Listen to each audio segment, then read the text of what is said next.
Right, all right, all right. We are now live. We are now live. Balaleli kuphi na kuphi la kufinyelela khona liphimbo lethu nalapho nikhona kusibukela khona manje Bulandi on the Facebook pages of Ronmas SA as well as Channel NTV na ku YouTube page Ronmas SA ne Channel NTV na Bulandi kulokuhle FM which is available on www.lokuhle.fm. Plus, there is an app which says Loguhle FM. You can download that app and listen to us live today and after today. Now, we want you to please welcome us, Guspace Sako. Please receive our special greetings tonight. From this time until 7 o'clock, we are running the You Can Be shows with Ronmas. We are dealing with business and live talks. So, sisimema bonke bantu siyacela ukuthi lapha ku Facebook ngicela ukuthi uqale manje uthege bangani bakho bathege nje kakhulu ngebuningi. Please share them pages lawa to many groups, to as many groups as possible, because sifuna ukukhuluma namhla nemuntu lohlethi ekhaya, sifuna ukukhuluma namhla nemuntu lohlala elokishini, sifuna ukukhuluma namhla nemuntu ohlala edolobheni, because siphethe ima services etimali. Namuhla sikhuluma ngetimali. We have made a commitment last week uma sikhuluma neSida, because yesterday or last week on Thursday we were right here on this great platform talking about non-financial services to businesses. Sibuka lama services laga dzingwa mabhizinisi laga ngasiwo emali laga tholakalako ku Small Enterprise Development Agency. So sikhulumile kabandi leliviki leliphelile sabe sesendi commitment senda sithembiso ukuthi leliviki lelisobe sibuka letetimali manje. So siyacela ukuthi mlaleli wethu nembukeli wethu ungasanyakati salo ufanele abantu emakhaya, ufanele bomzala, ufanele bantwana ukuthi tune in to Lokuhle FM, kulokuhle FM app yakhona kumbe kulokuhle www.lokuhle.fm na kuma social media platforms ku Facebook na YouTube Ronmas SA, Facebook na YouTube Channel NTV. Make sure ukuthi uyahlaliseka lapho kulama platforms lawo until sifike egcineni. Ngaphandle kokumosha isikhathi kunjabulo kwinvokotela enkulu kakhulu namhla ukuthi phakathi kwethu sihambeli sethu lesetulu kakhulu lesiphethe imali, lesiphethe lwathi ngetimali ukuthi uma uqedza kuva nje namhla kusasa uyakhona ukuthi wende tindvo tendeke. So Nzambama, we are joined here in the studios of Lokuhle FM.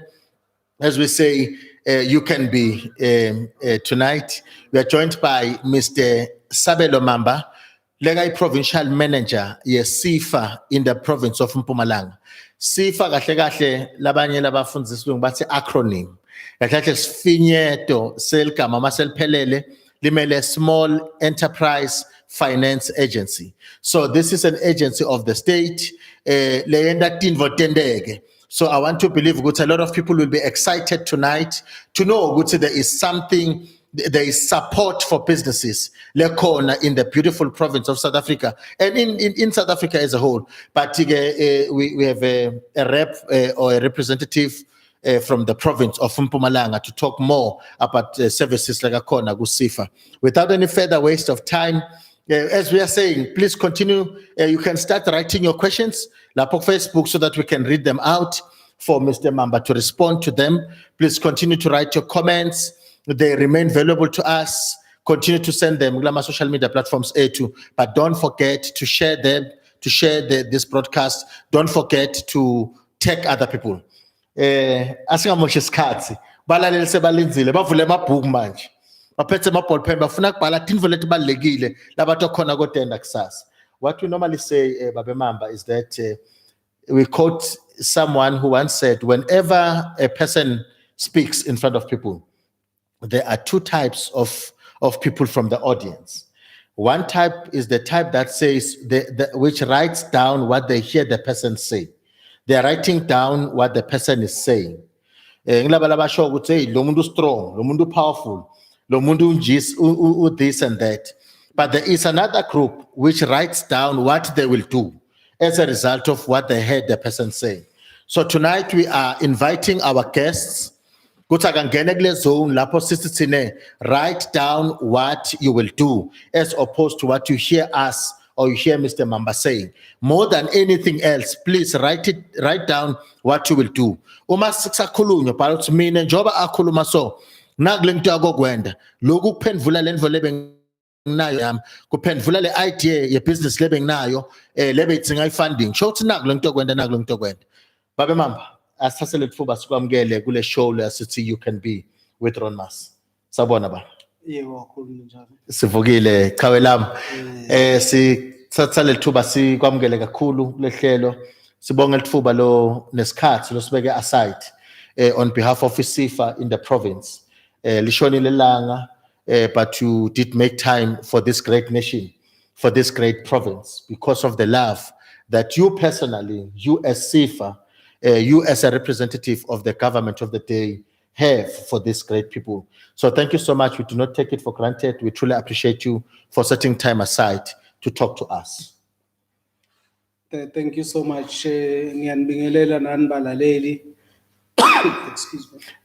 Nani babukeli kuyintokodo kimi kuba la ngiyethemba kuleli hour sikanye kanye sitawuphuma sesathi kahle ukuthi ungayithola kanjani imali yokusungula ibhizinisi lakho noma kulithuthukisa uze ulibeke esigabeni la ufuna kulibeka khona. Awuzweke balaleli bethu sithi masikhuluma leli viki liphele besikhuluma neSida sikhuluma ngalama services la khona kuSida siyathi ukuthi kunebudlelwane iSida ikhulumile yathi no thina sineSEFA sichomane kakhulu sishadile sihamba sonke uma siniketa letinsita kubosoma business balaleli bethu babese sebakhuluma nathi bathi hey siyacela vele na kanjani ababuye ngoba sinetinvo letitsite lesingakaphendule kahle mayelana netimali ababuye batosinceda basikhulumise sitokhona ukuthi singene kakhulu kulehlelo lelo babe ngithi uma ngikuthula la ngathi ngibabe Sabelo Mamba lo provincial manager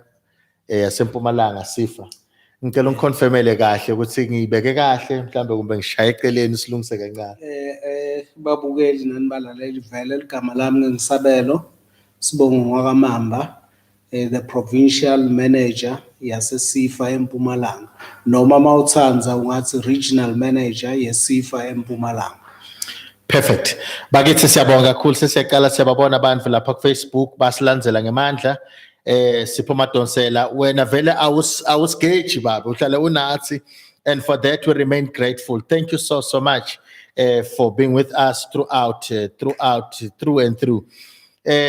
Babe Mamba balaleli naba seba over 29 people are already tuned in and I know on the other platform Channel NTV has serious followership over 100,000 on YouTube alone and a number of others on Facebook. So we are here now on Ronmas SA. As I'm seeing here, we're seeing a lot of people coming in. Thank you so much. Begin to send your comments and your questions. Babe, please tell us about SEFA.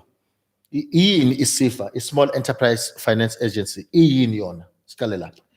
Yes, SEFA is a 2012 institution. It came about as a merger of Kula Enterprises and SAMAF. Okay.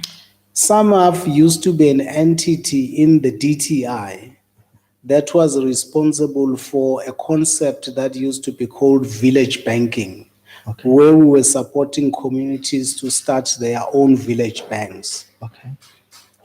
Kula has always been there as a guarantee scheme. That means government would say businesses, let them go to banks, to the big four commercial banks and apply for loans to start their businesses. But when the banks, banks want security, you would then say, hey, look, I don't have security, but Kula Enterprises will guarantee my loan. And so it was more of a guarantee scheme. Okay. But now banks would never refer businesses to tap into the guarantee scheme and until government decided in 2012 that, look, let's merge SAMAF, let's merge Kula to give birth to SEFA. Okay. And so SEFA to be able to lend direct. And so that's what we do. We are lending money direct to businesses that are startup, expanding, or where you want to execute a contract that's bridging finance. And that's our space. We are financing businesses. Okay. Nayo ke balaleli netitholela yona SEFA iya finance iyafunda amabhizinisi asaqala amabhizinisi la kakhona nemuntu othola icontract somewhere anganayo imali yokwenda le contract uyakhona ukuthi bakuncede. So nasi isikhathi sesifikile sokuthi uthole lelwadi tindvo takho tohamba kahle la khona if une contract awati ukuthi imali utoyithola kuphi yokufunda leyo contract leyo na SEFA udova namhla ukuthi kwende kanjani uma ufuna kuyiqala ibhizinisi yakho kahle iqaleni na SEFA udova ukuthi uyithola uyi-applyela kanjani le mali uyithola kanjani ma requirements akhona thini sikhathi lokusithatha kuze ukuthi uthole ukuthi impendulo yakho ibe khona kuba njani noma nebhizinisi yakho ufuna ukuthi u-applyele imali ibhizinisi yakho iyaphila na SEFA khona babe mamba ngicela ukuthi siyathi ukuthi balaleli lana into lenye lesitoyibuka sitobuka lama packages ma programs la kakhona ka SEFA kunceda kuphakamisa noma kufukula umnotfo especially kulesigaba lesikuso sabo covid letiningi sibonile tigicika kakhulu ma business alimala abantu balahlekelwa ngumsebenzi kwendeka into letiningi kakhulu so sitayibuka le part le cishe ngasekugcineni but emkhatsini but into lento efisa sikale ngayo just generally speaking babe mamba SEFA the type of services and programs umuntu la ngawa expecta ka SEFA ngwapi whether there's covid or no covid. Yes, ngiyabonga balaleli. Ma products lesinawo lawa ekubolekisa imali yokucala emabhizinisi noma ke expanda emabhizinisi la khona ahlukahlukene. Kukhona lesiwenda la regionini mawungeta nje ufike uapplyele for that funding stokunika form uligcwalise and apply. It could be you want to buy equipment for your business. We call that asset finance. We are financing you to buy assets for that particular business. Excuse me. We are buying those business assets for you for whatever business you are doing. Yes. If, for instance, you have a restaurant, you want stoves, you want cutlery, you want furniture, we will buy that for you as a loan. If, for instance, you are running a construction company, you need a few equipment for running your construction. It could be construction vehicles, this and that we will buy for you. That means it's an existing business that you are trying to expand. We'll give you those loans, which is going to be, of course, a term loan, and it's going to be an asset finance, a combination of that, and then you are able to work. Now, we also do franchises. You could have an opportunity of buying a franchise. We can buy that franchise for you. Okay. You could have an opportunity of buying an existing business. You'll find that this person is selling the business because maybe it's too old, he doesn't want to run it anymore, and you see an opportunity, you want us to buy it for you, we can buy that business for you. And then you start and you work on that business. And it's a host of them, basically. Excuse me, basically. There is only a few businesses that we don't do. Okay. Like, for instance, businesses that manufacture ammunition, manufacture arms. Ammunition tinhlamvu la. Tinhlamvu. Angifuni bani babulabula Asiwendi lawo. Okay. Say ufuna ne business la kugembulwa khona, gambling, no astendi leto. Okay.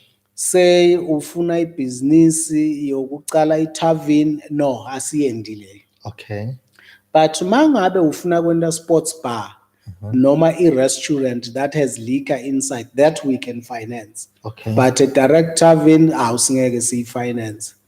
And lamanye amabhizinisi lesingawa finance nangabe umuntu utawuthi ufuna kwakhe ama-flat bantu bato renta, no, we don't do that. Okay. But uma ngabe uthi ufuna kwakha student accommodation and so itfolile i-appointment from that university or college lokutohlala abantwana bakhona, that we can do. Okay. And a few others. Otherwise, we operate in all sectors of the economy, from agriculture to construction, services, we do all of those. Professionals, you could be wanting to start your attorney office, you could be wanting to start your own pharmacy or a little clinic in a township, we will finance you for that to start. those professionals siyawathanda ukuthi aqale amabhizinisi asebenze ayiphambili. Lokunye ke lesikwendako mhlambe ngingakaphozi kuloko ukuthi we have ring-fenced funds for women-owned businesses. Okay. 30% of my money that is available is Sorry about that. is strictly for women. 30%. 30%. And 30% strictly for young people. We are encouraging young people to also start businesses. And we also have about 7% for businesses that are owned by people with disability. We also have about 7% earmarked for businesses that are owned by military veterans in Yamazan. Okay. And so there are also special interest rates for those programs because we are trying to encourage them to start businesses. And then we deliberately have other percentages for businesses that are in the township. Okay. We are trying to say to the townships, let them come back to life. Let businesses that are in the township thrive, particularly after COVID. And in the rural areas where our people are. Mangabe nje so ufuna kuyale ngakithi kubolkwatini noma ufuna kuya kusidlamafa lawo mabhizinisi ngiwo lesifuna athuthuke kakhulu bodakhakra la kunebantu bakithi khona sithi abakhutsate bethe phambili batofuna lusito lwemali. Makufike ama-applications labuya kuleto tindzawo lawa alaba la dolobheni etamuva siwabuka muva ngoba banema-chance lamaningi bona bekuthola imali. But laba le kuma townships nasetindzaweni tekuhlala emakhaya bede inhlanhla yokuthi emabhange ashesha babuke ngikwe emabhizinisi abo siwahambisa phambili ukuthi mabafika sitocala ngabo vele kuservice abona. And so siyanikhutsata nje balaleli, siyanikhutsata nani babukeli ukuthi buyani sikhulumisane. Awasivaleli muntu ke siyakhulumisana ngolwimi lolutawukhutsata wena sokuchazele kahle ngokubeketelelana uze ulithole lusito. Bakithi sikhuluma naba besabelo mamba lo provincial manager ye SEFA in Mpumalanga province. Uma sikhuluma ngeprovince yaseMpumalanga bakithi ungahamba uyendasi eMkhondo lebo kuyiPitritif kudzala undlule lapha bomkhizeville uhamba undlule bo Amsterdam ukhuphuke undlule bo Emelo uhamba ushone eBalfour lebo Dipaliseng then ukhuphuke then ushone eNkangala another district of Mpumalanga bosiyabuswa Thembisile hani lebo Mhlanga wehle uthi Witbank ubuye undlule bo Bova ushone kancane ngala uthe la eHlanzeni ushone kancane lapha kubo iThabachwe uqale boSabi bo Lightenburg ushone endasi akhona ukhuphuke nayo akhona ukuthi Thula Mahashe ubuye Hazyview ubuye la eMbombela icoverishe yonke eMbombela bo Barberton baseMbombela manje bo baseMbombela ubale yonke iHlanzeni bonkomazi indasi eMgobotsi ukhuphuke nayo uthe nayo ngala so sithi iMpumalanga yonke sicela ukuthi nilalele nali lithuba lokuthi nani ningatithuthukisa ngokusheshsha ningatithuthukisa lemicabango lebesolo nayo for ma business nathi timpendulo setikhona uthi babe mamba lana kunemali levalelekile kule mali labanayo 30% wayo ibuka nebesifazi besimame so besimame siyanicela kakhulu lama ideas lebesolo nawo timpendulo tawo financial sitifikile dikhona sisinilethela le information ngenhloso yokuthi sifisa ukuthi nisukumeni nihambe nodendela letindlu behle sinye isikhathi kuyaye kwendeke babe mamba before siqhubekela phambili ukuthi le information ingafiki ituke abantu utfola umuntu ane idea into takhe tingathi tiyasebenza time right titestiwe mhlambe somehow but le information ingakafika ngakubo so that's why sikudukutela mlaleli nembukeli wethu ukuthi please share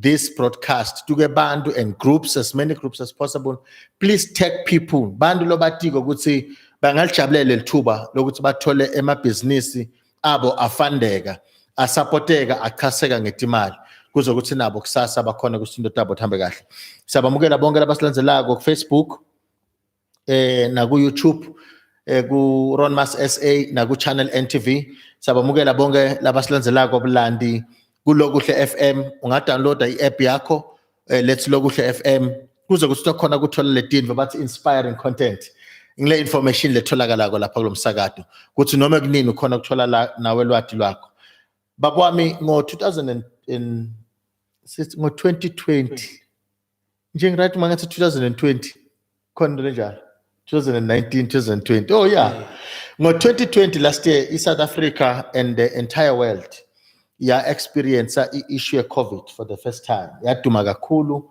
around March ya result ukuthi i-country ingene kuma lockdown ngetigaba tawo bo level 5 level 4 level 3 level 2 level 1 lokho bese sekulimata kakhulu emabhizinisi lamaningi lamanye ngisho amabhizinisi la bekasemakhaya yamuva babemamba uthi bawathanza lamabhizinisi la kabuya etindzaweni tonguthi ngilemakhaya baphuthuma kakhulu na utakubo utofaka sicelo sakho ukuthi ukhaso ngetimali so siyaququtela nawo usatoyichaza ukuthi nalamanye amabhizinisi tibonelo ngawo lakachaseka kakhulu especially kulesikhathi manje but what I'm trying to say here is that the kungena kwe-COVID-19 kuphazamise amabhizinisi lamaningi kwenta amabhizinisi lamaningi ukuthi abe ngaphasi afeyile angasakhona ukuqhubekela phambili ma-ideas abantu lamaningi babese sebawabeka on hold abantu labaningi bathi i-economy manje tindo atilungi akucaci kahle but sibonile last year around October minister we small business development ku introduceka a package lenhle kakhulu lebe aim ukuthi ifuna ku jack up economy especially during lesikhathi se-COVID or after COVID but ke lana sinemuntu lophila lempilo leyo lo understand lama programs lawo laka launchwe last year ngo-October ngiyafisa ukuthi sikunike delthuba babe mamba usichazele kancane background yalama programs kuthi kulonchwe ini kahle ene i-aima kumbe target ebobani especially lama businesses laka hard hit by the COVID-19 what can be said what are these programs sinani baba Siyabonga nitawukhumbula balaleli nani babukeli ukuthi ngoMarch 2020 ngulapho live langena khona ku lockdown nasekayophela the whole of April besihlele emakhaya vele kuthulile kwa announcewa iprogram labe iranwa ngithi SEFA lesibita nge-COVID-19 debt relief finance. Okay. Ndawukhumbula ukuthi ne-Department of Labour nayo netimbonitayo beyirana lamanye ama-programs. Kulawo ma-programs lawo lesiwaranile thine ngaleso sikhathi we have disbursed funds that are close to R1 billion to small and medium enterprises langetulu kwa 3,000 in that month of March, April, May and June. Ndawukhumbula ukuthi ngabo towards the end of July, August, then things started opening up. Sengilapho ke minister wethu atowuveta lo hlelo ngabo October ukuthi no, the economy must be back into its wheels now. Yes. It must move now. Kwangilapho ke si-introduce 8 programs khona. I mean, one program that is targeting 8 types of businesses. Lama business lawa ngimaphi ke ngilawa latholakala kuma townships, ngilalatholakala kuma villages, noma kuma emakhaya la sihleli khona sibantu. Lamathathu wawo lama business endiwa ngimi mawungafika kimi la office lethu wena sport uto apply utawathola ama details wami nelform ngakuniketa nga WhatsApp noma ngani uvela ucale uapply mathathu lengiwenda la eregionini. Okay. La lamanye la 5 endiwa ngithi siyiSEFA but endiwa via head office strictly ngoba siwenda nema partners lathi. Ngimaphi la ma business. Le lamathathu lengiwenda la nangabe ungimake noma nibantu ni cooperative niyatfunga nitfunga ema uniform etikolo nitfunga ema uniform ema society uyatithungela nje nemshini yekutfunga nitfunga neticathulo leather goods nenda nje nitfunga emakhethini nenda konke lokho si targetenini. Okay. Kunemali lo ungayitfola lenganga 350,000. Good. lo 50,000 wakhona uba i-grant but 300,000 kuba i-loan yekwokuthi wende le business ungathenga machine, ungathenga ama-overlocker, ungathenga ini, tonke leti zinto sitibala lapho kodwa sikufoseleli ukuthi uthathe yonke kukuwe kokuthi ibhizinisi yakho ifuna lengakanani. Okay. And so nguleto-ke lesitibukako. Yesibili ngema-bakery and confectionaries. Siyathi ukuthi etindzaweni la sihleli khona sinkwa siyadliwa kakhulu and siyathi ukuthi kunebantu ma-foreign nationals la savula ititolo tawo letiningi akhaya ama-bakery sithi kubantu bakithi abede batothola imali bakhe abe ema-bakery sinike abantu bakithi sinkwa lesiphilako lenitawusibhaka kube sinkwa lezidlekako labo-ke nabo siyabafana. Yekugcina yesithathu ngemashisa nyama ne. Emashisa nyama ke ngewethu ungeneka kube une restaurant yakho lencane eMatsulu la bantu bachila khona bete kutochila sifuna utekithi mawufuna kufaka ifridge display fridge le right singakuthengela leyo display fridge noma ufuna ukuthola ema extractor u-extract kahle ishisa nyama yakho ibe right singakuthengela konke lokho nesitoko singakuthengela so that ishisa nyama yakho ihlale isitokeke kahle ngulawo-ke lengiwafanda la kimi eregionini. I-application form yakhona is just 3 pages. Simple information lengiyifunako ukuthi gama lakho ngibani, sibongo sakho wakabani, i-ID number yakho ithini, i-address yakho physically kuphela ngendlela ngakuthengela letinto mase kufanele ubhadale kufanele ngikhona kuyobona ukuthi ngifuna leyo information nekokuthi imali sowudayendana nekokuthi ucashe abantu labangaphi siyathanda ukuthi ucashe abantu sibathi nekuthi abantu lobacashile bala phela sitawuthuthukisa imisebenzi kubantu bakithi kuphela ekugcineni uyangisayinela ufaka i-ID copy yakho lapho ufaka i-proof of residence yakho ufaka i-bank account yakho ye-company noma mangabe bowubhanga ku-personal bank account uletha leyo personal bank statement.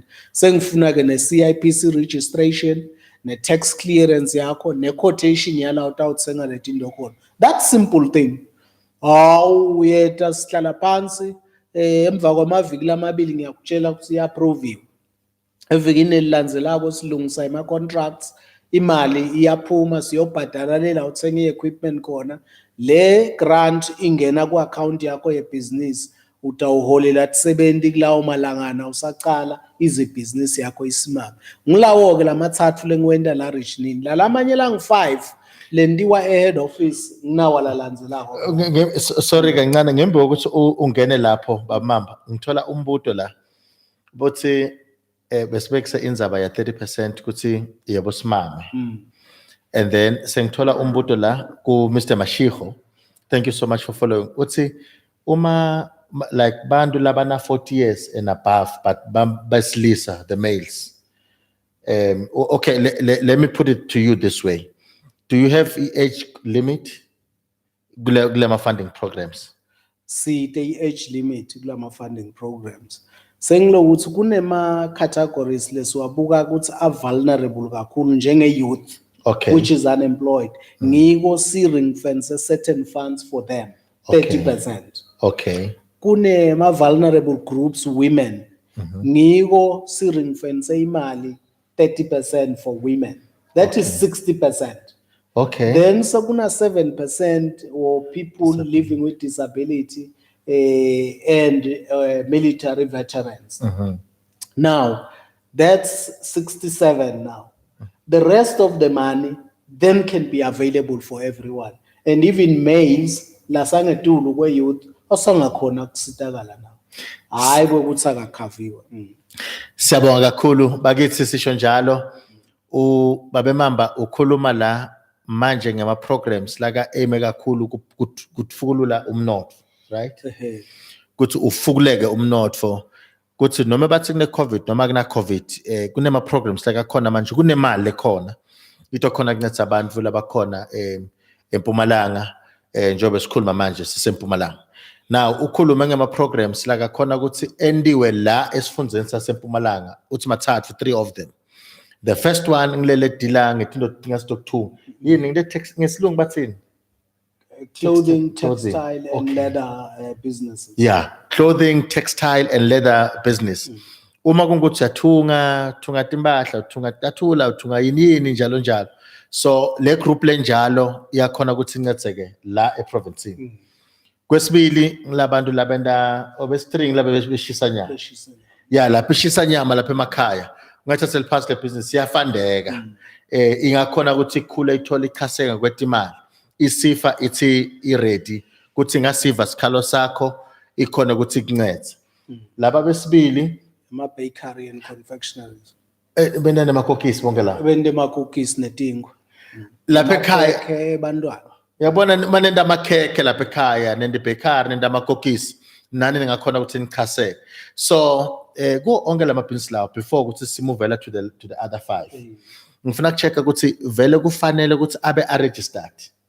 Ngoba ngivile ukuthi ubodzinga le certificate seka IPC. Kufanele abe registered. Okay. Uma ngabe usengaka register ngoba sinebudlelwane neSIDA lalabe bala evikini leliphelile. So singakhulumisana nabo ukuthi register ibusiness yakho masinyane itokhona kuchaseka.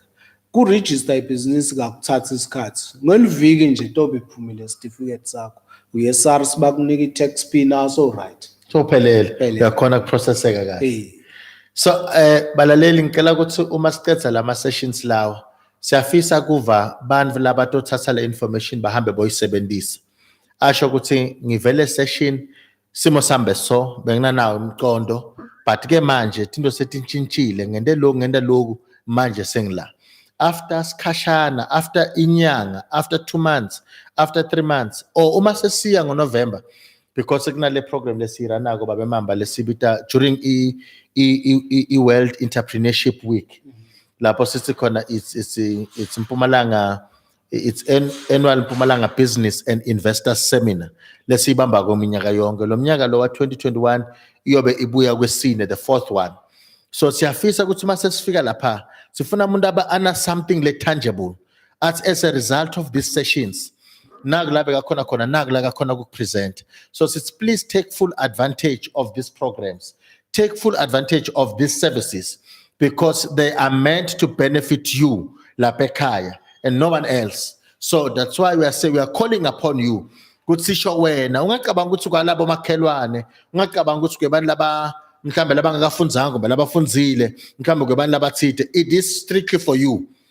So take full advantage of these programs. Sukuma wena wedwana lapha ekhaya ungaze ubite nebantu because esinye isikhathi labanye abantu ba discourage abodwana. Athi umuntu hey mina ngifuna kuhamba manje ngiye le kaSEFA ngiyothola le information. Uve umuntu athi hawu mzala wena bowathi bani? Mzala iconnection yakho beyithini? Iyakela ungatihlupi. Sithi hluphe. Yakela lethinto elikhunywa lamaceleni. Sukuma uye officeini la SEFA uyokhona ukuthi uthole lincedo. Whether ibhizinisi yakho iqalile kumbe usengayicala kumbe ufuna ukuyi-expand because bakhona. Number 1 in summary, bantu labathungako, laba kubhizinisi yokuthunga. Tandla teSEFA tivulekile ukuthi ulethe ibhizinisi lakho tokhona kuchaseka ngokwetimali. Kwesibili bantu laba bakery bakhona ukuthi bende tingwa bende bakhekhe bende makokisi nanisonzelana kakhulu ngebuningi noma nale idea noma ibhizinisi yakho seqalile ufuna ukuthi uthole ukukhaseka ngokwetimali into lethiti lokufuna ukuthi uthenge nemishini khona khula ibhizinisi lakho buya kaSEFA. Labo gcina labe strip before simuvela kule the other 5 ngilabantu laba busy ngeshisa nyama lapha eSikhumba. There is no business totoyicabanga ukuthi kahle kahle le business le government akayathi, government akayisupport. Now lama businesses leswabekisile sicela ukuthi uvuke uye kaSEFA uyothola lincedo kakhulu. Hey uyakhuluma sesifrancina Mtumana uthi usemnyango wenu ngokusheshsha. Nethi bandivula nje kusasa ulapha ekseni. Siyabonga sesi. Patrick Sbu, what's informative. Thanks, Mashiho, for sharing. Mashiho has shared our post. Thank you so much. Unkhuputse, ngesuthi yalkama lakhe lestrong. Unkhuputse, Mashiho, siyabonga. Inspiring content, Gusho Sipho Madonsela. This man is always with us. Thank you so much. He summarizes what we say. You actually 30% of funds have been set aside for women-owned businesses. set aside, a 30% set aside or reserved for businesses owned by youth, etc., etc. Siyabonga kakhulu babe Madonsela. Lorraine Sithole lapha eNkomazi, Xolile, you are a hustling honey. Thank you so much. We are sure you can be. Siyabonga kakhulu. Continue to send your comments. Continue to send your questions.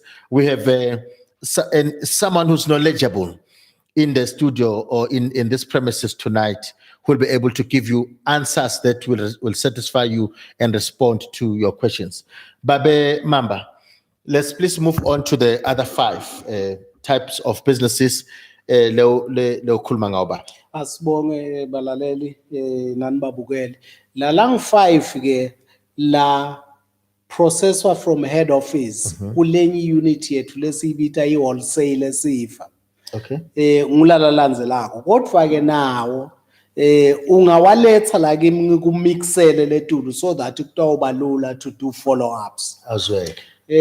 Lawo ke ngimaphi tiphaza. Siyathatha phela tiphaza ukuthi ditolo tethu vele tayitolo siyatikutsata ukuthi nato atite totfola lusito.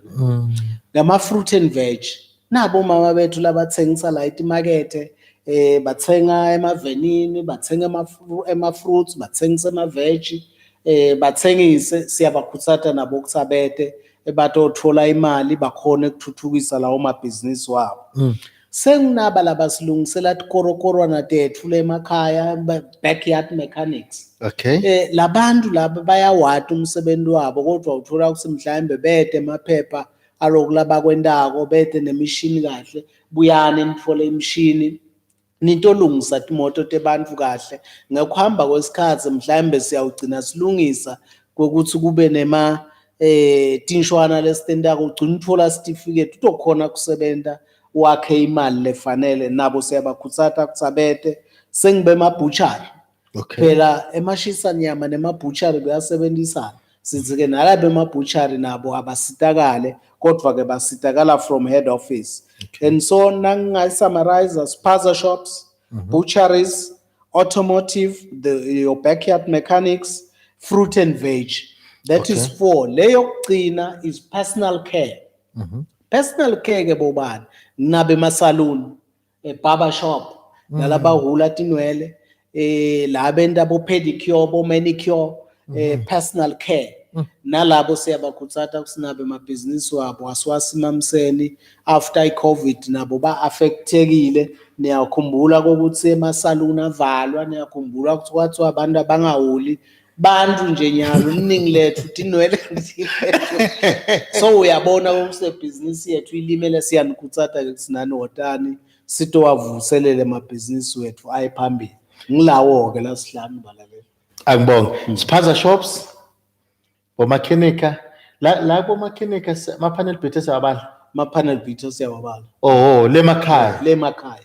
Ngibo labancedekako labantu la. Ngibo labancedekako. Okay, and then siba the personal care yasekugcineni. Lama hair salon, ma barber shop, nalama manicure, pedicure. Vele nathi ngasibamba manje. Yeah. Uma ukhona lapha ekhaya ubhizi ngalo manicure, pedicure. Ngicela usibamba manje uthi next week uma ngibuyela vele ngikhombise balele ukuthi no sesibanjiwe kakhulu nesibambile lapha emakhaya. So lelenye ngiphi babe?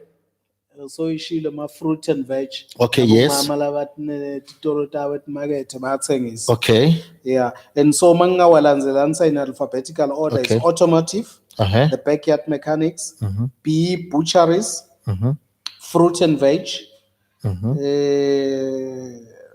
personal care, then spaza shops. Perfect.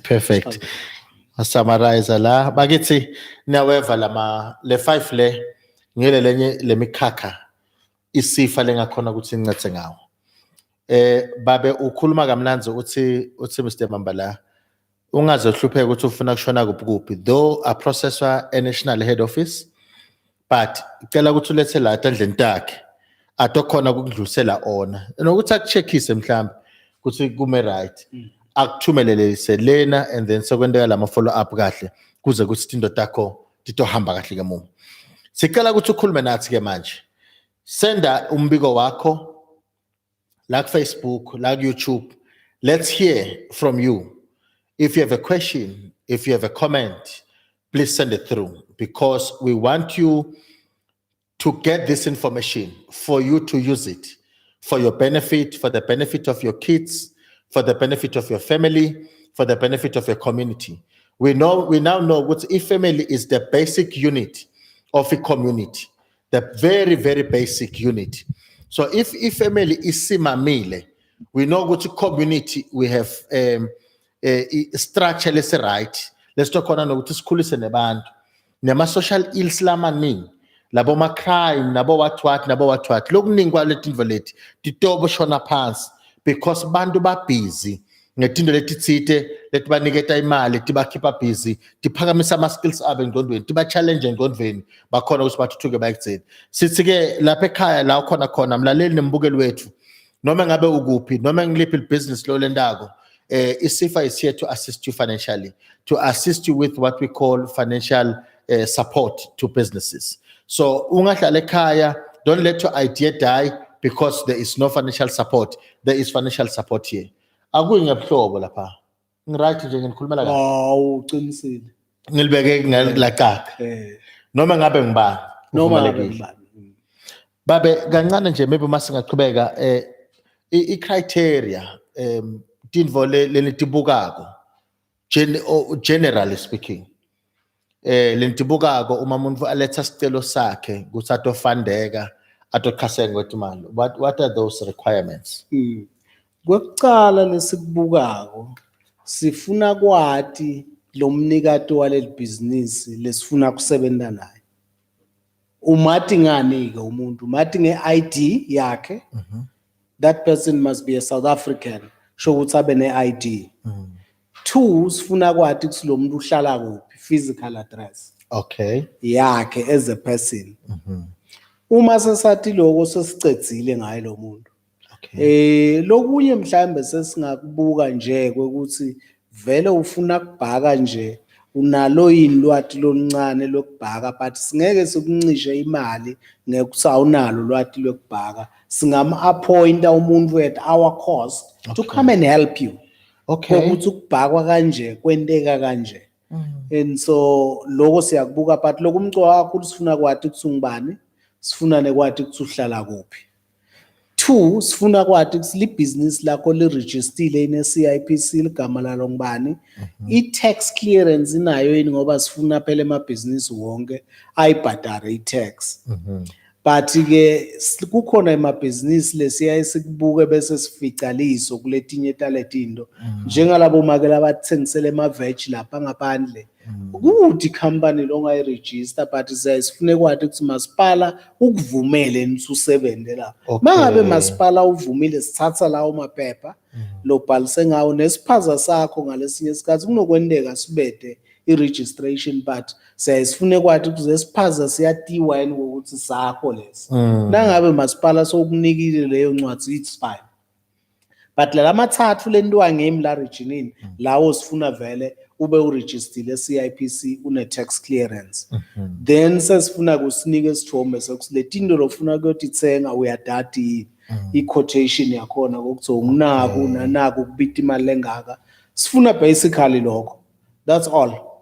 And then sikhutsata ke nokuthi phela ubhange imali yakho ingathi usheshi lahleke mawuyibeke emcamelweni ifake ebhange ngiko sifuna ibank account store kwathi kukhona la ufihla khona imali yakho yeah kungathi hey ngishelwe indlu la imali yakho yonke isho ugcina suyathi hanhlata phansi so usebenze kangaka sikhuluma nababe Sabelo Mamba provincial manager yaseMpumalanga SEFA sikhuluma ngetindzaba letimnanzi kakhulu tindzaba temali tiniketa kuhleka kubantu labaningi kakhulu ngiyababona abantu balandzela kakhulu ngemandla ngiyakholwa laba khona emakhaya basendleleni labanye basibukela la kulama social media platforms bayajabula kakhulu because this comes as direct responses to their questions that they've been having for some time labanye noma umntala ukhona but we have kids. You have your young ones, venture into business, and you have been asking yourself, how can I do this? Because you personally, maybe your funds are tight and you are not able to assist them to start their businesses. This is an opportunity that government has set aside for its people. Please make sure, would say, you take the kids, you tell them about this opportunity. And even if you've just joined us now, whether on radio, on local FM, or on the social media platforms, Facebook, YouTube, Channel NTV, or Ronmas SA, you are free to go back after 7 o'clock to listen and to watch the entire broadcast so that you do not miss anything, because we've already highlighted key things, very important things that, in my view, especially the last part of this presentation, the 8 type of businesses that you are focusing on as part of your program, the program to uplift or check up economy, that plus your introduction, these 2 important things, they cover almost anything and everything.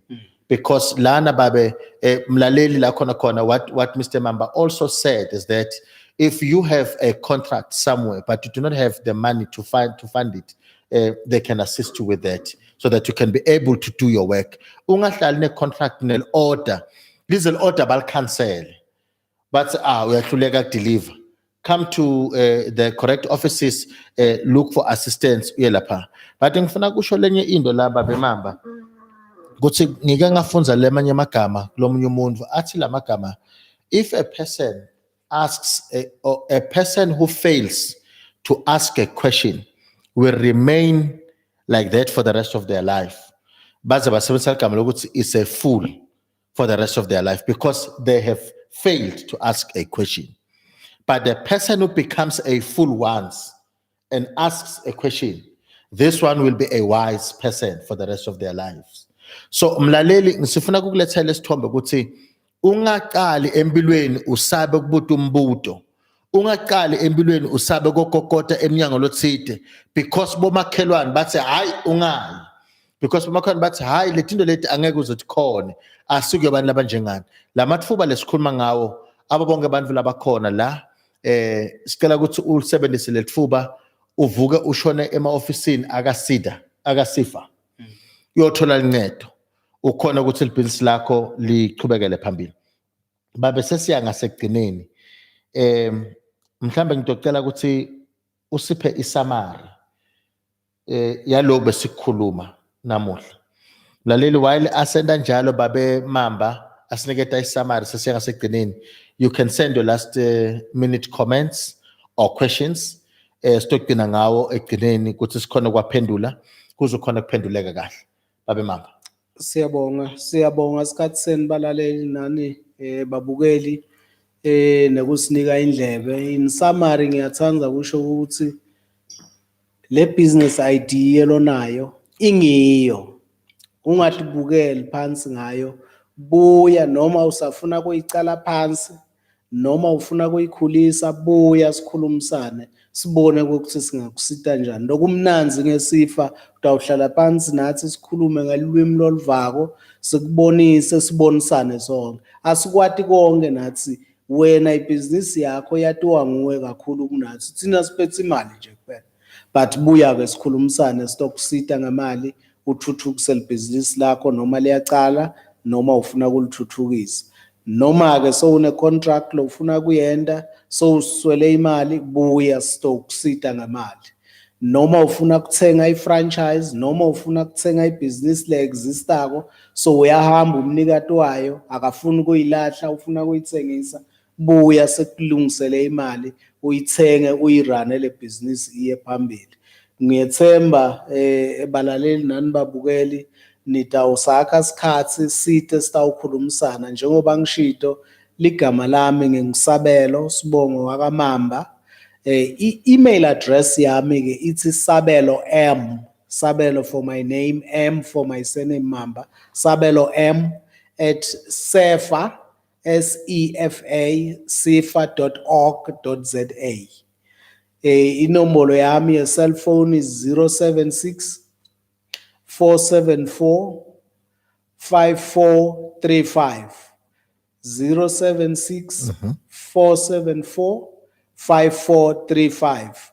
Awu noma ku WhatsApp noma i-SMS noma uyangifonela noma uyangibhalela ngidawubuya kuwe. Nginemandla kakhulu uma ubhale i-email kulula ke mikusheshe ngiphendule ngoba angilali vele ngingakaphenduli leto dincingo. During the day umuntu uvama kuba semihlanganweni incenye ungangitholi.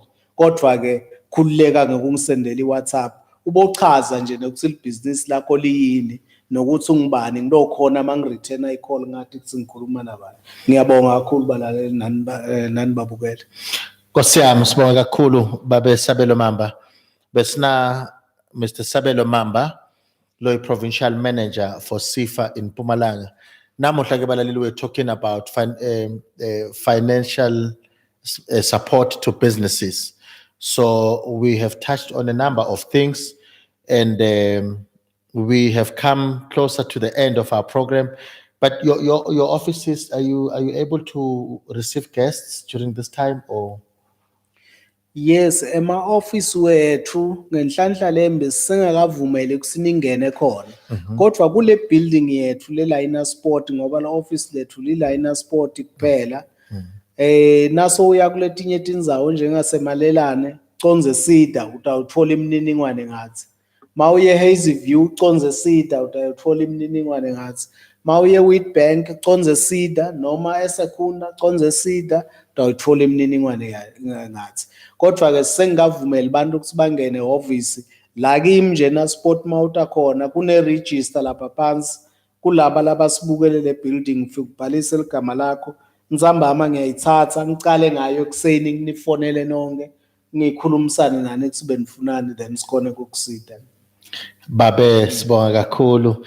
Asathe lethuba sikubonga kakhulu baba wami once again for making time to give us this valuable information which will practically improve and change conditions in families, in communities, in the province and elsewhere. Anyone who listens to us, because we are aware that we are also followed by people who are coming from other provinces, and there is SEFA in your province.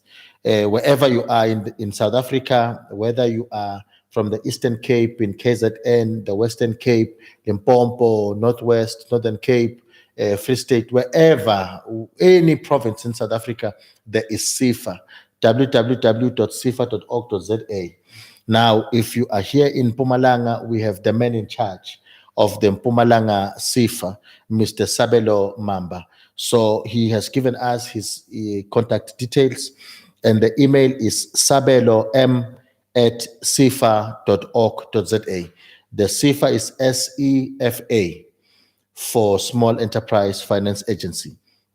sabelom@sefa.org.za. When you send your email, just one thing la, esinye isikhathi kunebantu labadlala bathumela imessage uve bathi hi. Athule nje isikhathi. Yabona? Ngicela singavephisani balaleli. Ngicela singakwendi lokho. Ngicela sisebenze qobo. Directly uma usend message uthi ubanikete ne cell phone number. Umuntu naka send message, sicela send message lephelele. Uyavusela ku message yakho ubhala umbiko wakho. Uyavalelisa. Asikho isikhathi sabo hi, how are you, how did you sleep, what no, singakusebenzisi lo. Ngena straight endzabeni, vusela, bhala indzaba yakho ngibani wakabani uthini, ufuna uncedo lenjani, uhlala kuphi, uvalelisa. Kuthi nakaphendula nakayibuka nje abona khona kuphendula kuthi uncedise kanjani into ethi khona kusebenza ngoba yabona iMpumalanga iphethe over 4.7 million ebantu iMpumalanga alone. So uma bo high bangaba yi-1000 ngeke alale lo baba and ngithi lethi ngasebenzi into abo high. So sicela ukuthi ningene straight endzabeni balaleli, because nini serious nifuna imali yokwakha amabhizinisi, ukukhulisa amabhizinisi. Bhala message yakho iphelele ukhona kuyithumela kubabe Sabelo. Otherwise babe ngibonge kakhulu, sibonge kakhulu silithimba you can be sessions with Ronmas where we talk about business and life talks. Thank you so much. Balaleli besi live la ku channel NTV Facebook, na YouTube, your channel NTV. Please continue to share this broadcast to as many people as possible. If you love your neighbor, if you love your relative, your brother, your sister, your sibling, your parent, please make sure with this video we have a share. Those who can download it by far somewhere about please do that so that people are able to follow going forward. You're also live on the Facebook page and YouTube page of Ronmas SA. Please make sure go to these platforms, you subscribe to the YouTube pages. Make sure go to you like these Facebook pages. You like them, you turn on my notifications, my live notifications, so that whenever we go live, you can be informed and you can be able to follow. We're also live on Loguhle FM, and we are saying there is an app. You can go to a Google App Store and type Loguhle FM. Download that, install that app so that you can be able to follow the inspiring content on an ongoing basis. Thank you so much, our listeners and our viewers, for following us again tonight. We are here again next week. From 6 till 7, we are looking into very interesting things, and please make sure that you tell your friends to tell their friends to tell their friends to join us next week. Otherwise, I stand as a speaker, an inspirational speaker. I speak at various places. I speak at government events, private sector events, in churches, and anywhere else. I come and speak. Some people call me a motivational speaker, but I call myself an inspirational speaker. I speak to people laba tinyanga. I speak to bantu labamba fundisi. I speak to people laba politicians. I speak to people labangai sonde labangai politik labangai inzawo labantu vukelayo nje so. So I speak to them. So I also stand as a business coach, coaching people who are starting their business idea conceptualization, growing their businesses, etc., etc. If you need more information about myself, please go to www.ronmas.co.za. You'll see a lot of information in Lapo.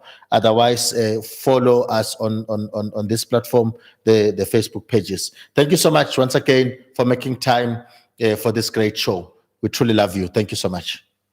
Thank you, Sebonga.